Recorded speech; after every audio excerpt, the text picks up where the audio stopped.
Bismillahirrahmanirrahim. Assalamualaikum warahmatullahi wabarakatuh. Good morning everyone. How are you today? Are you okay? Insyaallah. Okay, for today we will continue about our lesson. Are you ready to study? Okay. Listen and focus. For today, our material is about singular and plural. Do you know about that? Okay, I'm going to explain about that. Okay, for singular nouns refer to one person, a thing, an animal. Jadi singular ini kata benda yang hanya terdiri pada satu benda. Example, a girl, seorang wanita. A cat, seekor kucing. A pen, sebuah pena. Pada singular nouns atau kata benda singular yang tunggal, biasanya diawali dengan huruf e atau an sebelum kata benda tersebut. Example, a book, an apple. Jadi penggunaan and an sebelum kata benda itu bermakna satu. Itu satu benda ya. Oke, untuk singular nouns atau kata benda tunggal udah bisa dipahami ya nak ya. Ingat, ketika bendanya satu itu berarti singular noun. Okay? We are going to explain again about plural. What is the plural nouns? Plural nouns refer to two or more people, things, or animals. Jadi, plural nouns itu kata benda jamak yang terdiri dari lebih dari satu. Bisa dua, bisa tiga, ataupun lebih dari itu. Jika pada singular nouns ditandai dengan penggunaan atau an sebelum kata benda, maka plural nouns biasanya ditandai dengan adanya kata two, three, bisa juga lebih dari itu ya. And then sometimes many. Jadi kadang juga menggunakan kata many yang berarti banyak ya nak ya. Jadi ketika ada kata many di depannya itu menandakan bendanya itu lebih dari satu. Jadi intinya ketika dia singular noun berarti itu bendanya satu atau tunggal. Ketika dia plural berarti itu menandakan bendanya lebih dari satu. Jika dalam bahasa Indonesia ya nak ya, ketika kita mengatakan satu buku dan kita mengatakan dua buku, hanya ada perbedaan angka 1 dan 2. Bukunya tetap buku. Kalau dalam bahasa Inggris ada perbedaan ya nak ya. Ketika kita mengatakan satu buku, a book. Ketika kita mengatakan dua buku, maka ada penambahan s pada kata buku. Two books. Jadi itu perbedaannya nak ya. Ketika dia bendanya lebih dari satu, maka ada penambahan S. Namun tidak hanya penambahan S, terkadang juga penambahan IS atau ES ya nak ya. Lalu kira-kira kapan nih kita menambahkan IS? Kapan kita menambahkan S? Okay? Still focus and listen. Jadi untuk penambahan IS atau S ada perbedaan ya nak ya. Ketika dia kata bendanya berakhiran dengan huruf vowel atau huruf hidup ya nak ya, maka ditambahkan IS. Example, mango, Ketika kita mengatakan 2 mangga menjadi 2 mangoes. Karena mango berakhiran dengan huruf vowel atau huruf hidup O, maka kita tambahkan es ya, atau es ya.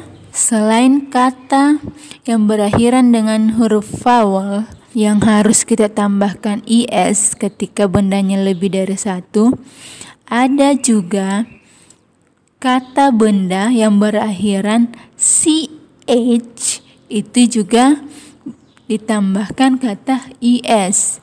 Example, sandwich. Ketika kita mengatakan 2 sandwich, maka menjadi 2 sandwiches. Gimana? Sampai di sini bisa dipahami nak ya? Okay, we are going to continue again. Selain kata benda yang berakhiran dengan huruf vowel, kita tambahkan es, kemudian yang berakhiran dengan ch atau ch, kita tambahkan es. Di sini ada juga yang kita tambahkan es, yaitu kata benda yang berakhiran dengan huruf y atau y, itu kita tambahkan es juga. Namun ada sedikit perbedaannya. Ketika yang tadi itu cukup ditambahkan es, kalau di sini ada perbedaan. Huruf y itu kita rubah menjadi i, kemudian kita tambahkan es atau es.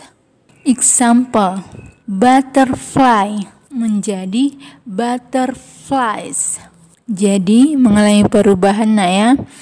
Ketika pada kata butterfly yang berakhiran dengan huruf y, kita rubah menjadi i.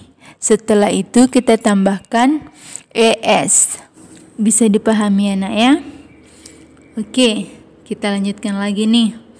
Selain dari yang tadi, ada juga yang namanya kata benda yang perubahannya itu tidak ditambahkan is ketika pada kalimat jamak. Ini biasa disebut irregular change. Perubahannya tidak beraturan. Contoh, ketika kita mengatakan foot, itu bermakna 1 kaki. Ketika kita mengatakan 2 kaki, menjadi 2 feet. Jadi jamak dari foot itu adalah feet, bukan foots ya nak ya. Selain itu ada juga kata benda seperti tikus, mouse. Ketika jamak menjadi mice. The other example, tooth menjadi teeth. Itulah tadi ya nak ya, penjelasan tentang singular and plural. Semoga Ananda bisa memahami materi kita ya nak ya. Amin insyaallah. Oke, kita lanjutkan pada tugas. Oke, take it your English book. Open page 11. Look at part C. Circle the correct noun. Di sini kita ditugaskan melingkari kata benda yang tepat. Ingat ya nak ya, ketika dia bendanya tunggal, kita memilih yang tidak menggunakan s. Ketika dia jamak, kita memilih yang ada penambahan s atau is. Namun selain itu perhatikan juga ya, ada kata yang perubahannya tidak beraturan, seperti pada soal nomor 6 dan nomor 9. Okay, look at number 1. May I have a muffin? Muffin, please. Kira-kira menurut anak ustazah nih, kita pilih muffin or muffins? Tentu kita memilih muffin yang tidak menggunakan s. Kenapa kok kita memilih my fan, tidak memilih my fans? Karena terdapat kata sebelum kata my fan and my fans. Ini menandakan sebuah, berarti tunggal. Ketika kata bendanya tunggal, berarti tidak ada penambahan s. Maka jawaban yang tepat adalah my fan. Seperti itu ya Nak ya, cara mengerjakan soalnya. Oke, tugas Ananda di rumah, kerjakan soal number 1 until number 10. Oke, seperti biasa Nak ya, untuk absensi kita, untuk mata pelajaran bahasa Inggris, jangan lupa tuliskan nama dan kelas pada kolom komentar. Okay, I think that's all from me. The last I say, wassalamualaikum warahmatullahi wabarakatuh. See you.